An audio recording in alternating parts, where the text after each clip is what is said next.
Good morning. How are we all doing today? Good. We're all breathing. And here's what else I know. You all got an extra hour of sleep today, so we're not going to need caffeine to stay integrated in the service, right? Right. There you go. I love it. It was nice to have that extra hour this morning. So, here we are. We're 2 days away from the presidential election. How are we all feeling? It's mixed, isn't it? Yeah, absolutely. It's an interesting time.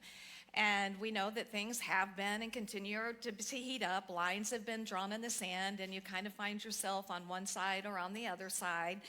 And here's the thing about this is that each side is really pretty fearful about the other side's candidate winning. And it's very real on both sides. You know, we have this side saying what's going to happen to our democracy if this candidate wins. But on the other side, they're also saying what's going to happen if this candidate wins. And it's very valid. Everybody is feeling kind of the same thing. And it's a pretty even split of Americans is what we're finding. Well, as Mindy Audlin in her book, What If It All Goes Right, reminds us to do, what if no matter who gets elected, things don't turn out as bad as we think they might? What if the other person gets elected? I'm hoping to shift this consciousness today, that if the other person gets elected, things actually turn out all right. What if, no matter who gets elected, that we remember who we are, we remember whose we are, and we remember that we have come forth with the capabilities and the skills and the gifts to navigate this most interesting time? What if, no matter who gets elected, we continue to affirm and know that God, that love, is in the midst of this, that we remember that there truly is, what do we say every week? Truly only one presence and one power in our lives, and that ultimately all things do work together for the greater good. What if we remember that on a more regular basis? What if, no matter who gets elected, I remember that I have come forth endowed with these gifts and capabilities to navigate this journey with love and with grace and with faith? What if, no matter who gets elected, we trust and remember that no one and nothing is against us? Ooh, that's a big one, isn't it? No one and nothing is against us. That the whole universe, my friends, is always actually conspiring on our behalf. No matter how things look, the universe is always conspiring on our behalf. You know, as always when I'm doing a talk, I'm open to guidance. And I was guided to what is one of my favorite Unity books, and it's by Unity minister Dr. Reverend Gary Simmons, called The Eye of the Storm. And in this book, he really hits that home, that no one and nothing is against me, that the whole universe is for me. And in the foreword from author John Babbs, he is the author of The Divine Hotline, and here's what he says. He says, imagine for a moment a time before your birth when you were wandering the heavens as a disincarnate soul.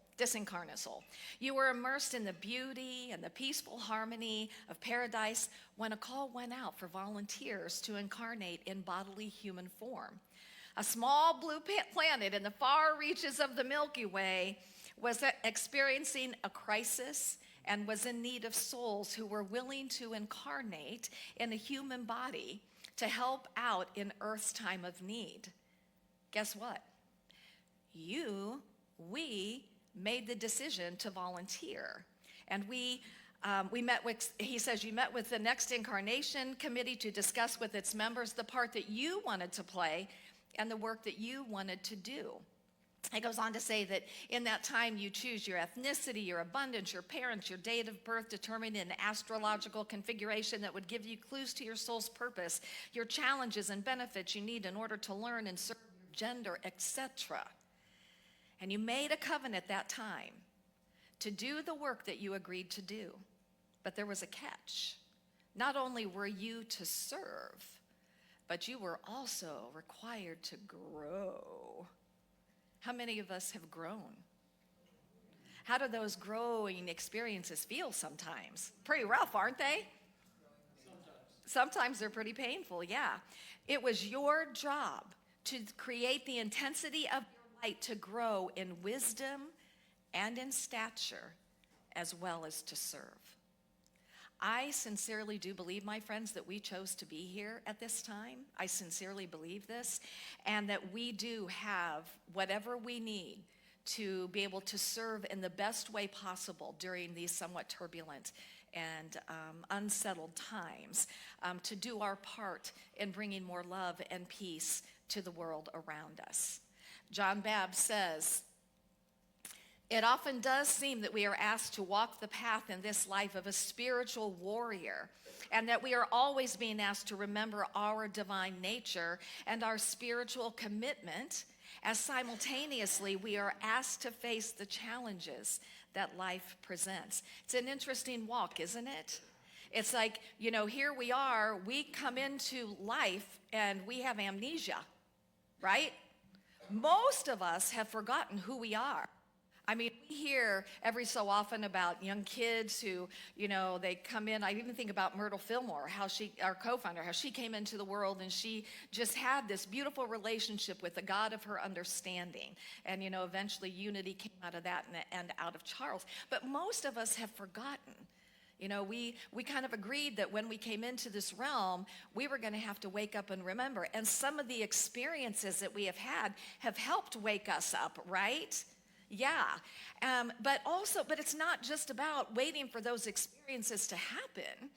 It's about doing the work that is ours to do, deepening into our own spiritual being so that we can remember and that we can reawaken to what it is that we are here to be and give and do in this world around us.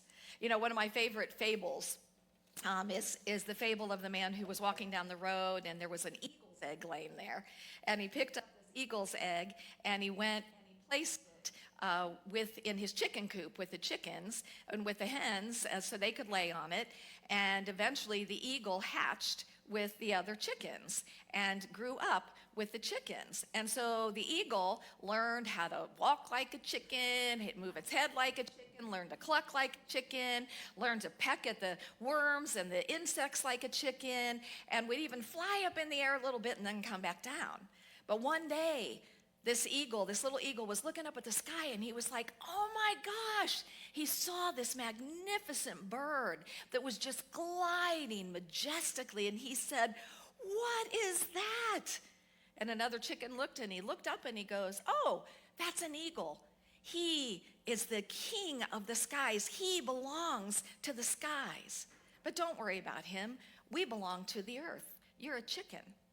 And the eagle lived and died a chicken because that's what he thought he was. I just want to tell you, my friends, you were not born chickens. You weren't. You weren't born. You were born to be this magnificent emissary of light and love and goodness and kindness and compassion and peace and truth. You were born to be an emissary of all of that, to be a co-creator, a conscious co-creator in your own life and in the world around you. Jan Pavlovitz, and I don't know if you follow him at all on Facebook, but he's good to follow. Says, sadly, there will be people today who step into the world solely driven to separate and exclude and damage. People motivated only to be cruel, speak lies, and spread fear, but that's not you. You will be one of the lovers, the helpers, the healers, the truth tellers, and caregivers. You know that people need a reminder that goodness still lives here, right? Right.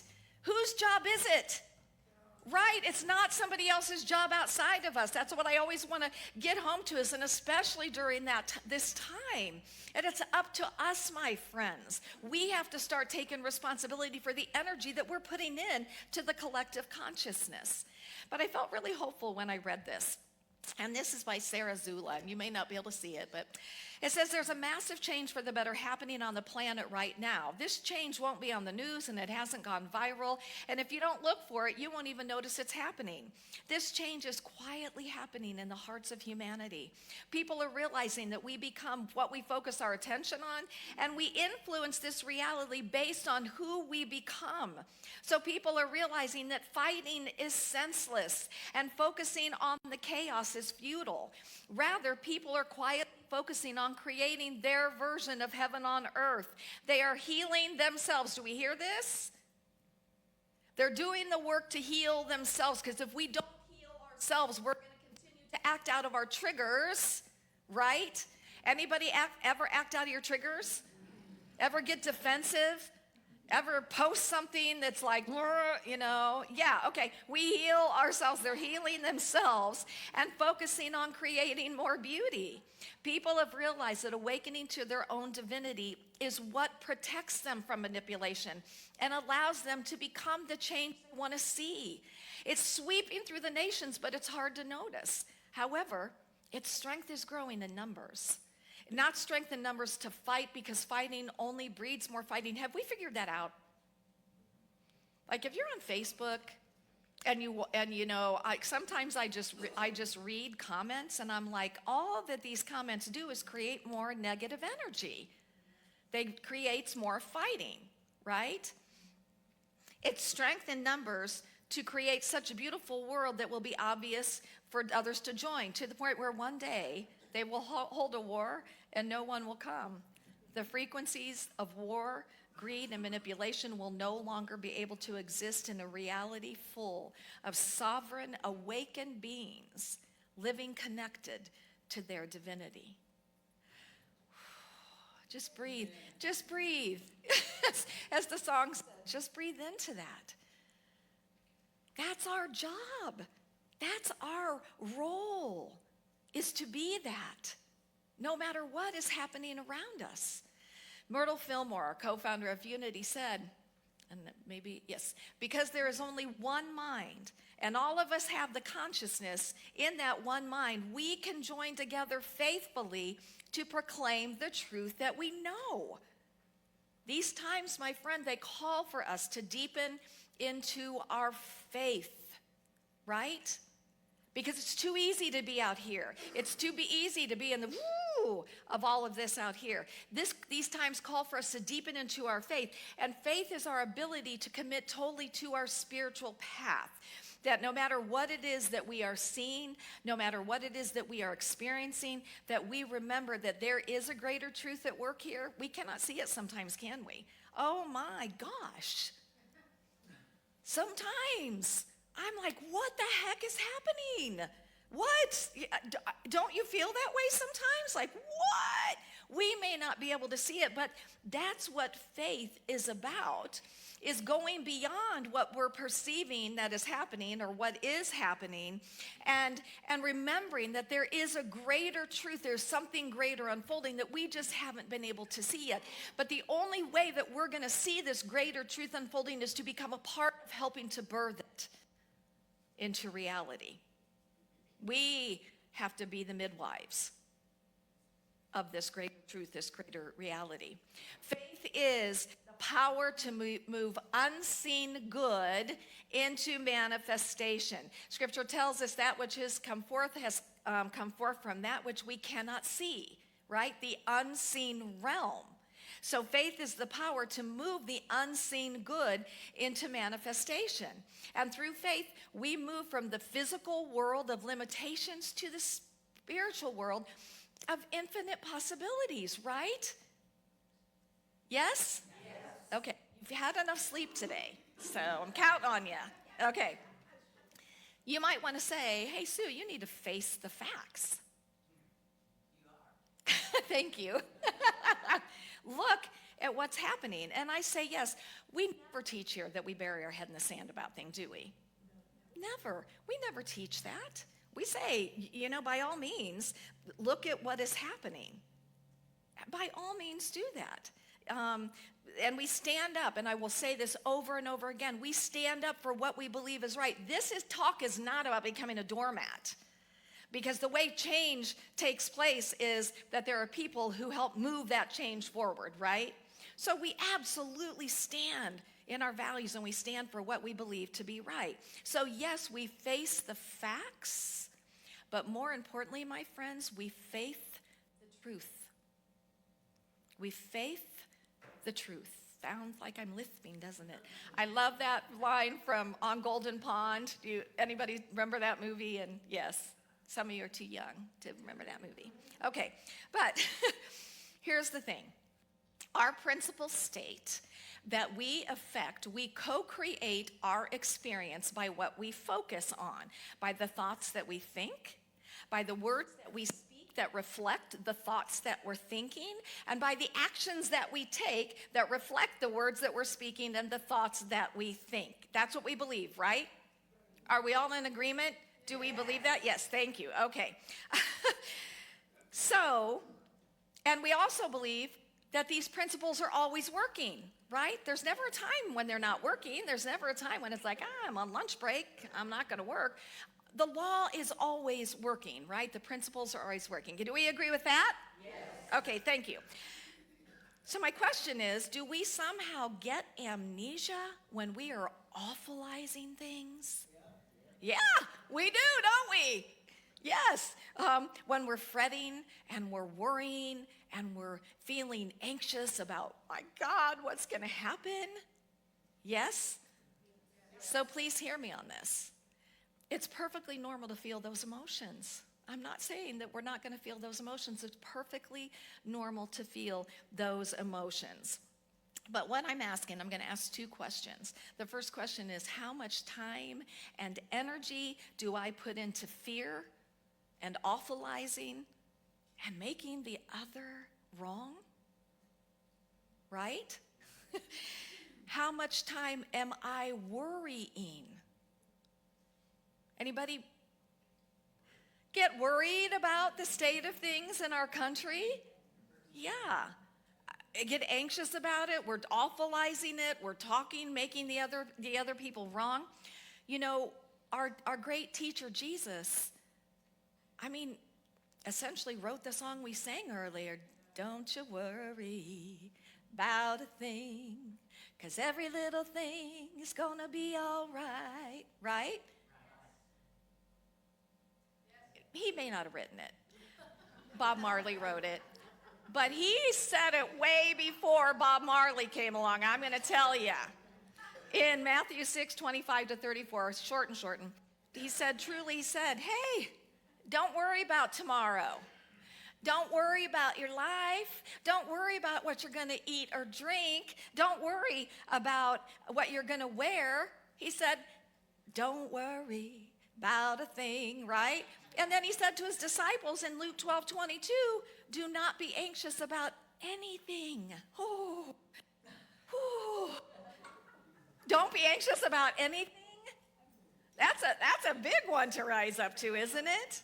To not be anxious about anything. But the reason that he said that is because he absolutely knew his relationship with God as spirit and what was always working on behalf of everybody. I love this. So someone asked me, aren't you worried about the state of the world? I allowed myself to breathe. Great song this morning. And then I said, what is most important is not to allow your anxiety about what happens in the world to fill your heart. If your heart is filled with anxiety, you will get sick and you will not be able to help. And we are here to be the helpers, my friends. So let's decrease our worry, okay? Let's make a conscious decision to decrease our anxiety and our worry. And I'm going to share how to do this with the next question that I'm going to ask you, because the next question to me is the bigger question. And that is, how much time am I spending in faithing the truth? How much time am I spending in faithing the truth compared to how much time I'm awfulizing and worrying and in fear? And the really great thing, and things I've read, just for decades, is that positive energy, because it's a more expansive energy, It takes a lot less time to make a difference in our world than that negative energy, because that negative energy is a constrictive energy. So we can spend 15 minutes a day faithing the truth, and it just is exponential in its effect on the world around us. So am I faithing the truth by thinking and speaking and taking action based on the desire of my heart? Now, and thank you guys so much. About 8 or 8:30 last night, I thought, I'm going to put it on the connection group. What is your vision for our country? Like, what would be some words of your vision for our country? So I'm going to give us a collective vision from the people who responded last night. It's not working. Oh, one more. Thank you. So empathy, patience, determination, acceptance, peace, pro-worker, pro-people, unity, understanding, open, rehumanization, good humor, neighborliness, respect, grace, hope, progressive, love for ourselves and each other, truth, healing, clean water, clean foods, clean soil, more trees and bees and butterflies, clean oceans, freedom. Everyone has basic needs met. Inclusion, integrity, healthy communication, diversity, respect, safety, clarity, catharsis, retribution, benevolence, oneness, embracing love, sameness, honesty, integrity, kindness, complete inclusion, compassion, oneness, etc., etc., etc. It's a pretty great vision, isn't it? That's a pretty great vision for our country. Am I taking the time every day, my friends, with my thoughts, to pray about that, to meditate upon it, to vision it, to feel it? Because it's really the visioning and the feeling that bring that energy forth, that help to create the change in the world around us. Am I taking the time every day to reach into that unseen realm that all great spiritual teachers talk about, including our great teacher Jesus, into that realm of infinite possibilities that exist? Because sometimes it feels like a concrete thing that we're looking at, right? It feels like, oh my gosh, there's no way around this. There's no way that this could be good if this outcome happens on Tuesday. Well, that is stinking thinking. That is limited thinking. And as long as we stay there, and here's the thing for me, is that we have to recognize that we are adding to the collective consciousness. And what consciousness do you want to add to? The consciousness of limitation and fear, or the consciousness of this, of love and expansion? A over here, B over here. Which one do you want? B. Okay. I'm glad to hear that. So infinite possibilities. In Matthew 19:26, Jesus says, for man it's impossible, but with God, all things are possible. And Jesus referred to this realm of infinite possibilities as the kingdom of heaven. And he said the kingdom of heaven is where? The kingdom of heaven is within, and the kingdom of heaven is all around us. It's at hand. It's here right now. Seek first the kingdom of heaven, and all these things will be added unto you. So it's as simple as this. And it's as simple as this. Seek first the truth within you, and endeavor to be that truth, and more truth will be added unto you. Seek first the peace within you, and then endeavor to be that peace. And guess what? More peace will be added unto you. Seek first the love within yourself, and endeavor to be that love in the world around you. That's the big part right there, you guys. And more love will be added unto you. Seek first the compassion within yourself, and endeavor to be that compassion. And more compassion will be added unto you. Seek first the hope within yourself. Seek first the abundance within yourself. And become that, and more will be added unto you. It's an inside-out job, my friends. And I know I say this a lot, but I can't say it enough, because it's in my own head I've got to get this. Because we feel like who am I in this realm of everybody and the millions and billions of people? but you matter. And what really matters is when we come together as a collective consciousness and we make that commitment that we're going to do the work that is ours to do to bring this about in our lives. But we've got to do that work. And we've got to recognize in our own lives where we're warring within our own selves, or we're sending out these negative energies. We've got to catch ourselves in those moments, right? I don't want you to beat yourself up. That doesn't serve any purpose. Just catch yourself and go, oh. Actually, I've been surprised at myself, like how many times I've been like, ooh, that was a judgmental thought. Ooh, that was a judgmental thought. It's just catching ourselves and shifting it. We just want to shift it. Brene Brown, in her book, Braving the Wilderness, which our groups are in the middle of, shares something that Pema Chodron, who is an incredible author as well, a teaching called Lousy World. And so Chodron uses the lessons of the Indian Buddhist monk Shantideva to make a very powerful analogy about moving through the world constantly PO'd and disappointed. So brace yourself, it's both familiar and uncomfortably true. Chodron starts, this lousy world, these lousy people, this lousy government, this lousy everything, lousy weather, lousy blah, blah, blah. We're PO'd. It's too hot in here. It's too cold. I don't like the smell. The person in front of me is too tall. Then the one next to me is too fat. The person is wearing perfume and I'm allergic to it, and just ugh. It's like being barefooted and walking across blazing hot sand or across cut glass or in a field with thorns. Your feet are bare and you say, this is just too hard. It's really hurting, it's terrible, it's too sharp, it's too painful, it's too hot. But you have a great idea. You're just going to cover everything everywhere you go with leather, and then it won't hurt your feet anymore. Spreading leather everywhere you go so you can cover the pain is like saying, I'm going to get rid of her and get rid of him.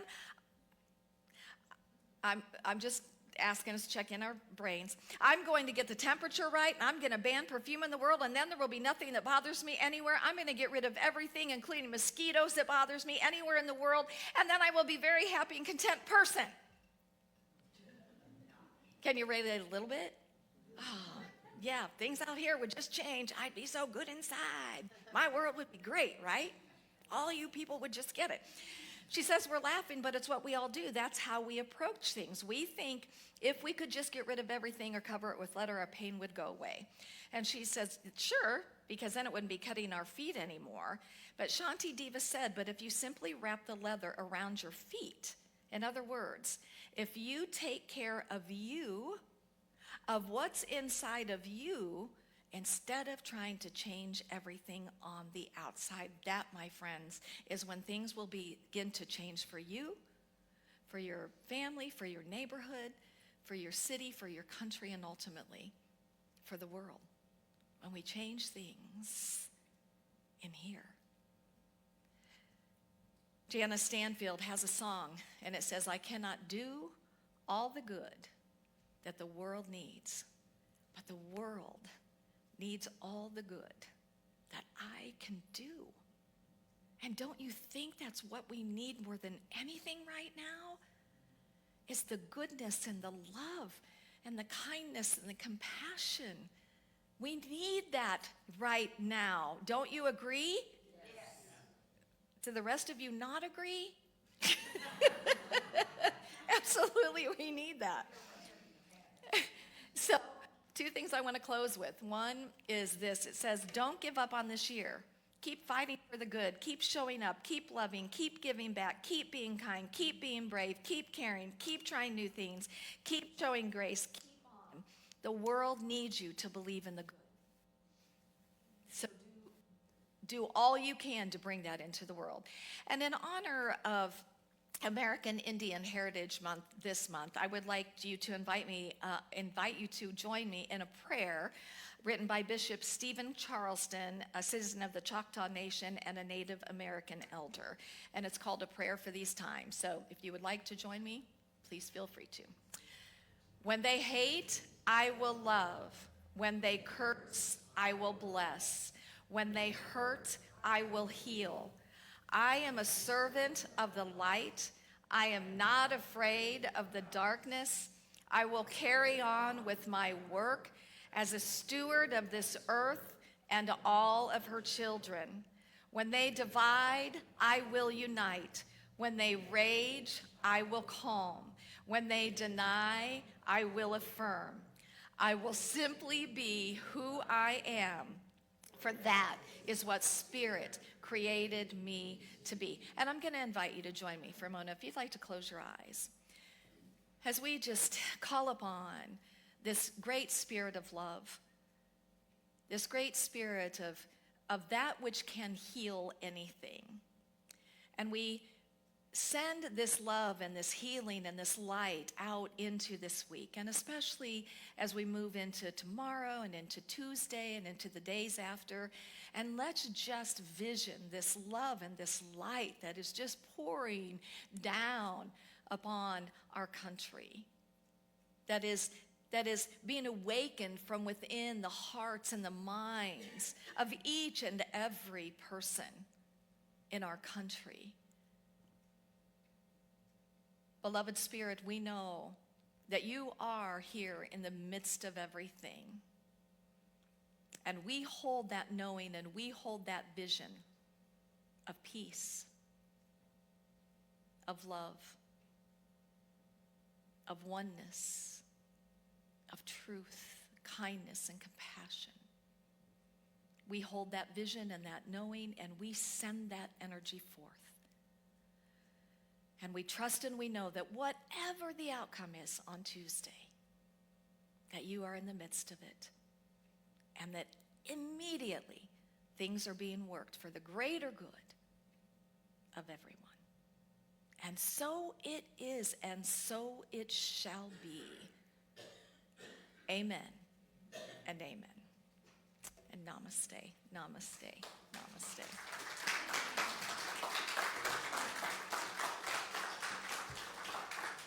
All right. Woo!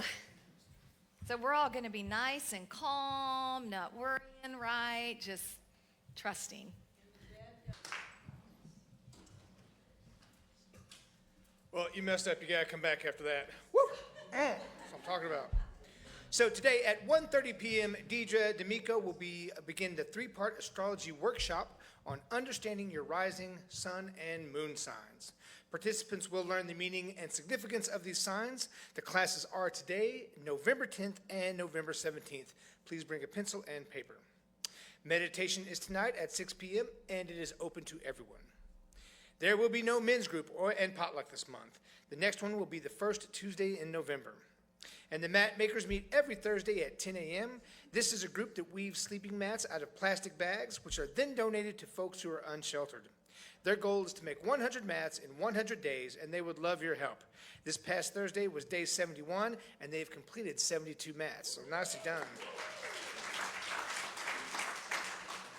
Next Sunday, the 9:15 New Thought and World Religion Adult Education class will be led by Mary Hilsabeck-Huber. The topic is to be announced, which is a weird topic, but we'll see. Maybe she can pull it off. If you want to relax and rejuvenate, bring a pillow and blanket and join us on November 16th at 2 p.m. for a Cosmic Gong Journey. This is a unique combination of sonic sound healing and frequency arrangements that target the healing of the mind, body, and spirit. Tickets are $20, and the class is limited to 20 participants. We have a threshold of at least 12 paid tickets by Wednesday, November 3rd to cover travel expenses. So please sign up today so that we can confirm and get that nailed down.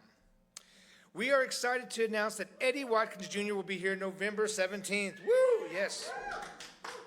He will do the music and message for our service that morning, and then he will return at 2 p.m. for the concert.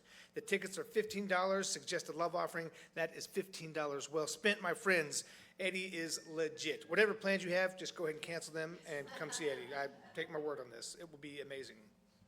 And we are having our annual Friendsgiving potluck on Thanksgiving Day at 1 p.m. Our very own Mr. John Russ has accepted his calling as the big head turkey, and he will need some, appreciate that.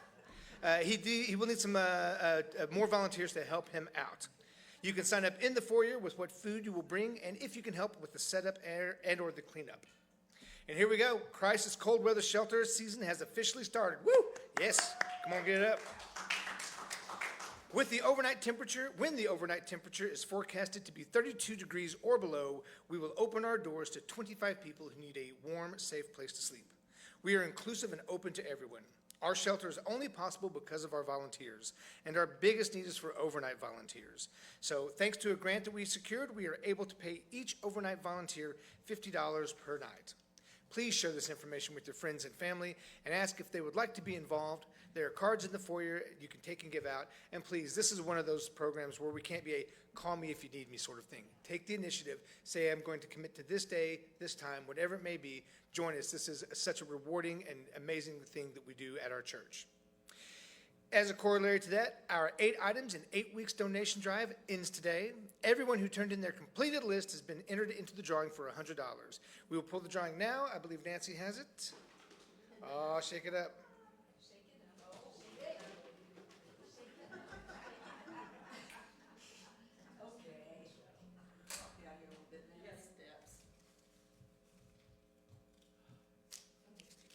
And the winner is all of us. But for real, the winner is Steve Kittle. Yay!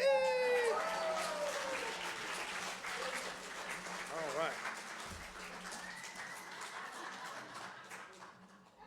See, that is a little.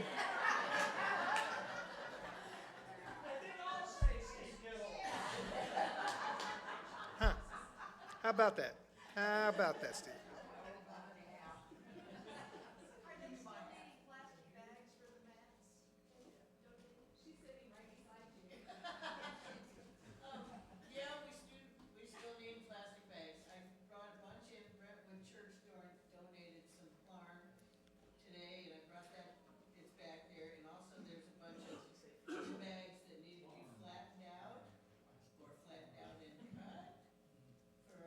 For those of you listening at home, we do need more bags. More bags for those of you at home. Okay, thank you. Yeah, they're talking out in the audience right now, you people at home. No, completely derailed. Okay, back in. So if you'd please stand and join us in the prayer for protection. Together, the light of God surrounds us. The love of God enfolds us, the power of God protects us, and the presence of God watches over us. Wherever we are, God is, and all is well.